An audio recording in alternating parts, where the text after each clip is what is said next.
#1 story ಈ ಸಂಪುಟ ರಚನೆಯೇ ಆಗಿರಲಿ ಅಥವಾ ರಾಷ್ಟ್ರಪತಿ ಆಯ್ಕೆಯೇ ಇರಲಿ, ಸದಾ ಊಹೆಗೆ ನಿಲುಕದ ನಿರ್ಧಾರಗಳಿಂದಲೇ ಮೋದಿ ಹಾಗೆ ಅಮಿತ್ ಶಾ ಅಚ್ಚರಿಯನ್ನ ಮೂಡಿಸಿದವರು. ಇದೇ ಕುಚುಕುಗಳೀಗ 22 ವರ್ಷಗಳ ಹಿಂದಿನ ಇತಿಹಾಸ ಮರುಸೃಷ್ಟಿಗೆ ಮುಂದಾಗಿದ್ದಾರೆ. ಹಾಗಿದ್ರೆ ಏನು ಆ ಹೊಸ ಚರಿತ್ರೆ ಅನ್ನೋದನ್ನ ನಿಮ್ಮ ಒಳನೋಟವಿಂದು ಓರೆಗೆ ಹಚ್ಚಲಿ.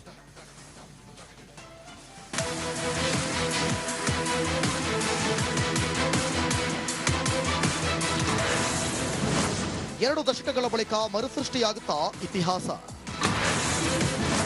ವಾಜಪೇಯಿ ಹಾದಿಯಲ್ಲೇ ಸಾಗಲು ಮುಂದಾದ್ರ ಪ್ರಧಾನಿ.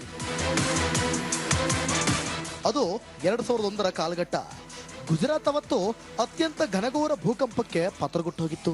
ಭ್ರಷ್ಟಾಚಾರ, ಅಭಿವೃದ್ಧಿ ಮರೀಚಿಕೆ, ಅಶಿಸ್ತು ಆಡಳಿತದಲ್ಲಿ ತಾಂಡವವಾಡುತ್ತಿತ್ತು. ಬಿಜೆಪಿಯ ಹಿರಿಯ ನಾಯಕನಾಗಿದ್ದ ಕೇಶುಭಾಯಿ ಪಟೇಲ್ ಆಡಳಿತ ಜನಮಾನಸದಲ್ಲಿ ತಾತ್ಸಾರಕ್ಕೊಳಪಟ್ಟಿತ್ತು. ಅವತ್ತಿಗೆ ಅನಾರೋಗ್ಯದಿಂದ ಬಳಲುತ್ತಿದ್ದ ಕೇಶುಭಾಯಿ ಉತ್ತರಾಧಿಕಾರತ್ವಕ್ಕಾಗಿ ಶೋಧ ಆರಂಭವಾಗಿತ್ತು. ದೆಹಲಿಯಲ್ಲಿ ಕುಳಿತಿದ್ದ ವಾಜಪೇಯಿ ಅಡ್ವಾಣಿ ಜೋಡಿ ಹೊಸ ಪಕ್ಷ ನಾಯಕನಾಗಿ ತಲಾಶ್ ಜಾರಿ ಮಾಡಿತ್ತು. ಇತ್ತ ಕೇಶುಭಾಯಿ ಸಂಪುಟದಲ್ಲಿ ಉಪಮುಖ್ಯಮಂತ್ರಿ ಹುದ್ದೆಯನ್ನ ನರೇಂದ್ರ ಮೋದಿ ತಿರಸ್ಕರಿಸಿ ಚರ್ಚೆಗೆ ಗ್ರಾಸರಾಗಿದ್ರು. ನಿಜಕ್ಕೂ ವಾಜಪೇಯಿ ಅಡ್ವಾಣಿ ದ್ವಯರಿಗೆ ಗುಜರಾತ್ ಚುಕ್ಕಾಣಿ ಯಾರಿಗೆ ನೀಡೋದು ಅನ್ನೋದು ದೊಡ್ಡ ಸವಾಲಾಗಿ ಪರಿಣಮಿಸಿತ್ತು. ಆಡಳಿತ ಅನುಭವ ಕೊರತೆ ಅನ್ನೋದನ್ನ ಉಲ್ಲೇಖಿಸಿದ ಅಡ್ವಾಣಿ ಅವತ್ತು ಮೋದಿ ಸಿಎಂ ಕನಸಿನ ಕಡೆಯ ಮೆಟ್ಟಿಲಿಗೆ ಅಡ್ಡ ನಿಂತಿದ್ರು. ಬಟ್ ಯಾವ ಸಮಯಕ್ಕೆ ಏನ್ ನಡಿಬೇಕೋ ಅದೇ ನಡೆಯುತ್ತೆ ಎನ್ನುವಂತೆ ಅಕ್ಟೋಬರ್ 3, 2001ರಂದು ಗುಜರಾತಿನ ಪಾರುಪತ್ಯವನ್ನ ಮೋದಿ ತಮ್ಮ ಹೆಗಲಿಗೇರಿಸಿಕೊಂಡ್ರು. ಅರೆ ಇದ್ಯಾಕಪ್ಪ ಇವತ್ತು ಒಳನೋಟದಲ್ಲಿ ಮೋದಿ ಸಾಗಿ ಬಂದ ಹಾದಿಯನ್ನ ಹೇಳ್ತಿದ್ದೀವಿ ಅಂತ ಗೊಂದಲಕ್ಕೀಡಾಗ್ತಿದ್ದೀರಾ? ನಿಮ್ಮೆಲ್ಲರ ಗೊಂದಲಗಳಿಗೆ ಕೆಲವೇ ಕ್ಷಣಗಳಲ್ಲಿ ತೆರೆ ಬೀಳಲಿದೆ. ಅವತ್ತು ದೆಹಲಿಯಲ್ಲಿ ಚುಕ್ಕಾಣಿ ಹಿಡಿದಿದ್ದ ಶೋಲೆ ಸಿನಿಮಾ ಖ್ಯಾತಿಯ ಜೈ ವೀರುನಂಥ ವಾಜಪೇಯಿ ಅಡ್ವಾಣಿ ಜೋಡಿ ಗುಜರಾತಿನ ಹಣೆಬರಹವನ್ನ ಬದಲಿಸುವ ನಿರ್ಣಯ ಕೈಗೊಂಡಿದ್ರು. ನರೇಂದ್ರ ದಾಮೋದರ ದಾಸ್ ಮೋದಿ ಗುಜರಾತಿಗಳ ಸಾರಥ್ಯ ವಹಿಸಿದ್ರು. ಈ ಪಟ್ಟಾಭಿಷೇಕ ಕಳೆದು ದಶಕಗಳೇ ಉರುಳಿ ಹೋಗಿವೆ. ಇವತ್ತು ವಾಜಪೇಯಿ ಅಡ್ವಾಣಿ ಇಬ್ರೂ ಕಾಲನ ಕರೆಗೆ ಓಗೊಟ್ಟು ಹೋಗಿದೆ. ಆದರೆ ಅಂದಿನ ವಾಜಪೇಯಿ ಅಡ್ವಾಣಿ ಜೋಡಿ ಮಾಡಿದ ಮೋಡಿಯನ್ನೇ ಇವತ್ತು ಮೋದಿ ಅಮಿತ್ ಶಾ ಮಾಡ್ತಿದ್ದಾರೆ ಅನ್ನೋದು ಹೊಸ ಚರಿತ್ರೆ. ಇವತ್ತಿನ ನಮ್ಮ ಒಳನೋಟದ ಒಳಗಣ್ಣಿಗೆ ಕಂಡಿರೋ ಆ ಇನ್ಸೈಡ್ ಸ್ಟೋರಿ ದಶಕಗಳ ಹಿಂದಿನ ಇತಿಹಾಸವನ್ನ ಮರುಸೃಷ್ಟಿಯತ್ತ ಹೆಜ್ಜೆ ಹಾಕಿದೆ ಅನ್ನೋದು ಇಲ್ಲಿ ಗಮನಾರ್ಹ. ಜೈ ವೀರು ಜೋಡಿ ಆಗ್ತಾರ ಮೋದಿ ಅಮಿತ್ ಶಾ? 22 ವರ್ಷಗಳ ಬಳಿಕ ನಡೆಯುತ್ತಿರೋದಾದ್ರೂ ಏನು? ಅದು 80ರ ಕಾಲಮಾನ. RSS ಅಂಗಳದಲ್ಲಿ ಇಬ್ಬರು ಬಿಸಿ ರಕ್ತದ ಯುವಕರು ಬಂದು ನಿಂತಿದ್ರು. ಗುಜರಾತ್ನ ABVP ಚುಕ್ಕಾಣಿ ಹಿಡಿದ ಆ ಯುವ ನೇತಾರನೇ ಮುಂದೆ ಆ ರಾಜ್ಯದ ಗೃಹ ಸಚಿವರಾಗಿದ್ದು ಐತಿಹ್ಯ. ಹೌದು, ಅದು ಬೇರೆ ಯಾರೂ ಅಲ್ಲ, ಅದೇ ಅಮಿತ್ ಶಾ. ಅಂದಿನಿಂದ ಶುರುವಾದ ಮೋದಿ ಅಮಿತ್ ಶಾ ದೋಸ್ತಿ ಇಂದಿಗೂ ಅಷ್ಟೇ ಅಚಲವಾಗಿರೋದು ವಿಶೇಷ. ಬಿಜೆಪಿ ಪಾಳೆಯದಲ್ಲಿ ಅಂದು ಅಟಲ್ ಬಿಹಾರಿ ವಾಜಪೇಯಿ, LK ಅಡ್ವಾಣಿ ಜೋಡಿ ಹೇಗೆ ಅತ್ಯಂತ ಚಿರಪರಿಚಿತವೋ, ಇಂದು ಮೋದಿ ಅಮಿತ್ ಶಾ ಕುಚುಕುತನವೂ ಅಷ್ಟೇ ಖ್ಯಾತವಾಗಿದೆ. ಆದ್ರೆ ವಿಚಾರ ಇದಲ್ಲ. ಅಂದು ಗುಜರಾತಿನ ಮೋದಿ ಸರ್ಕಾರದಲ್ಲಿ ಬರೋಬ್ಬರಿ 11 ಖಾತೆಗಳನ್ನು ಹೊಂದಿದ್ದ ಅಮಿತ್ ಶಾ ಇದೀಗ ಮತ್ತೊಂದು ಚರಿತ್ರೆ ಬರೆಯಲು ಅಣಿಯಾಗಿದ್ದಾರೆ. ಒಳನೋಟದ ದೆಹಲಿ ಆಪ್ತ ಮೂಲಗಳೇ ಉಲ್ಲೇಖಿಸುತ್ತಿರುವಂತೆ 22 ಸುದೀರ್ಘ ವರ್ಷಗಳ ಬಳಿಕ ಮತ್ತೊಮ್ಮೆ ಚರಿತ್ರೆ ಸೃಷ್ಟಿಯ ಗಳಿಗೆ ಹತ್ತಿರವಾಗ್ತಿದೆ ಅಂತಲೇ ಅವಲೋಕಿಸಲಾಗ್ತಿದೆ.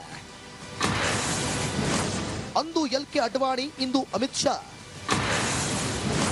ದೇಶದ ಉಪ ಪ್ರಧಾನಿ ಪಟ್ಟ ಅಲಂಕರಿಸ್ತಾರ ಶಾ. ದಶಕಗಳೇ ಕಾಲಗರ್ಭದಲ್ಲಿ ಕಳೆದು ಹೋಗಿವೆ. 2004 ದೇಶದಲ್ಲಿ ಅಟಲ್ ಬಿಹಾರಿ ವಾಜಪೇಯಿ ನೇತೃತ್ವದಲ್ಲಿ ಬಿಜೆಪಿ ನೇತೃತ್ವದ ಸರ್ಕಾರ ದೆಹಲಿ ಗದ್ದುಗೆ ಅಲಂಕರಿಸಿತ್ತು. ವಾಜಪೇಯಿ ಪರಮಾಪ್ತ ಅಡ್ವಾಣಿ ಹೆಜ್ಜೆ ಹೆಜ್ಜೆಗೂ ಜೊತೆಯಾಗಿ ನಿಂತಿದ್ರು. ಇದರ ಫಲವೆನ್ನುವಂತೆ 2ನೇ ಅತ್ಯುನ್ನತ ಹುದ್ದೆಯಾಗಿ ಅಡ್ವಾಣಿಯವರನ್ನ ವಾಜಪೇಯಿ ಉಪ ಪ್ರಧಾನಿ ಪಟ್ಟಕ್ಕೆ ಇರಿಸಿ ಸ್ನೇಹದ ಋಣ ತೀರಿಸಿದ್ರು. ಆದರೆ ಅದೇ ಕೊನೆ. ದೇಶದಲ್ಲಿ ಮುಂದೆ ಸರ್ಕಾರಗಳು, ಪಕ್ಷಗಳು ಬದಲಾದ್ರೂ ಯಾರೊಬ್ಬರೂ ಮತ್ತೆ ಉಪ ಪ್ರಧಾನಿ ಪಟ್ಟವನ್ನು ಅಲಂಕರಿಸಲೇ ಇಲ್ಲ. 22 ವರ್ಷಗಳ ಬಳಿಕ ಮತ್ತೊಮ್ಮೆ ಅಂದಿನ ಆ ಚರಿತ್ರೆಯನ್ನೇ ಮರಳಿ ಬರೆಯಲು ಮೋದಿ ಅಮಿತ್ ಶಾ ಜೋಡಿ ಮುಂದಾಗಿದೆ ಎನ್ನಲಾಗ್ತಿದೆ.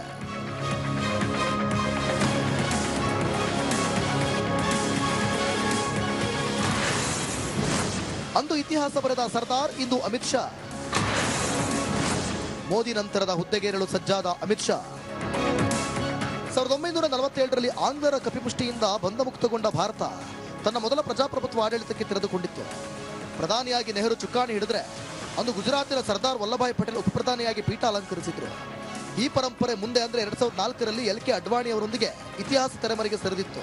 ಮತ್ತೀಗ ಅದೇ ಉಪ ಪ್ರಧಾನಿ ಹುದ್ದೆ ಸೃಷ್ಟಿಯ ಗುಸುಗುಸು ದೆಹಲಿ ಅಂಗಳದಲ್ಲಿ ಚರ್ಚೆ ಆಗ್ತಿದೆ. ಅಂದು ಸರ್ದಾರ್ ಅಲಂಕರಿಸಿದ ಕುರ್ಚಿಯನ್ನ ಮತ್ತೋರ್ವ ಗುಜರಾತಿ ಅಮಿತ್ ಶಾ ವಿರಾಜಮಾನವಾಗುವ ಸಾಧ್ಯತೆಗಳಿವೆ.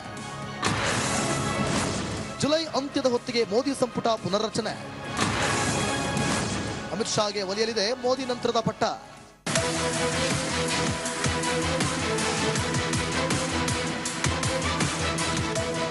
ಸತತ 3ನೇ ಅವಧಿಗೆ ಭಾರತದ ಪಾರುಪತ್ಯದ ಹೊಣೆ ಹೊತ್ತಿರುವ ನರೇಂದ್ರ ಮೋದಿ ಅಮಿತ್ ಶಾ ರದ್ದು ಅಮರ ಮಧುರ ಸ್ನೇಹ. ಗುಜರಾತಿನಿಂದ ಆರಂಭವಾಗಿ ದೆಹಲಿಯಲ್ಲಿ ಮುಂದುವರೆದಿರೋ ಈ ಗೆಳೆತನ ಮತ್ತೊಂದು ಮಜಲಿಗೆ ಹೊರಲು ಸಜ್ಜಾಗಿದೆ ಎನ್ನಲಾಗ್ತಿದೆ. ಆಪ್ತ ಗೆಳೆಯ ಅಮಿತ್ ಶಾರನ್ನ ಉಪಪ್ರಧಾನಿ ಮಾಡಲು ಮೋದಿ ತೀರ್ಮಾನಿಸಿದ್ದಾರೆ ಎನ್ನಲಾಗ್ತಿದೆ. ಈ ನಿಟ್ಟಿನಲ್ಲೇ ಈಗಾಗಲೇ ಒಂದು ಹಂತದ ಚರ್ಚೆ ಮುಕ್ತಾಯವಾಗಿದ್ದು ಶೀಘ್ರವೇ ಅಮಿತ್ ಶಾಗೆ ಪಟ್ಟಾಭಿಷೇಕ ಫಿಕ್ಸ್ ಎನ್ನಲಾಗ್ತಿದೆ. ಸೋಮವಾರದಿಂದ ವಿದೇಶ ಪ್ರವಾಸಕ್ಕೆ ಹೋಗ್ತಿರುವ ಪ್ರಧಾನಿ ಅಲ್ಲಿಂದ ಮರಳುತ್ತಿದ್ದಂತೆ ಅಮಿತ್ ಶಾಗೆ ಉಪಪ್ರಧಾನಿ ಕಟ್ಟುವ ಸಾಧ್ಯತೆ ದಟ್ಟವಾಗಿದೆ.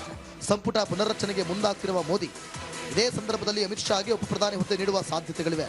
ದೇಶ ಈಗಾಗಲೇ 7 ಉಪಪ್ರಧಾನಿಗಳನ್ನ ಕಂಡಿದೆ. ಒಂದೊಮ್ಮೆ ಅಮಿತ್ ಶಾ ಉಪಪ್ರಧಾನಿ ಆದ್ರೆ ದೇಶದ 8ನೇ ಉಪಪ್ರಧಾನಿಯಾದ ಶ್ರೇಯಕ್ಕೆ ಪಾತ್ರರಾಗಲಿದ್ದಾರೆ.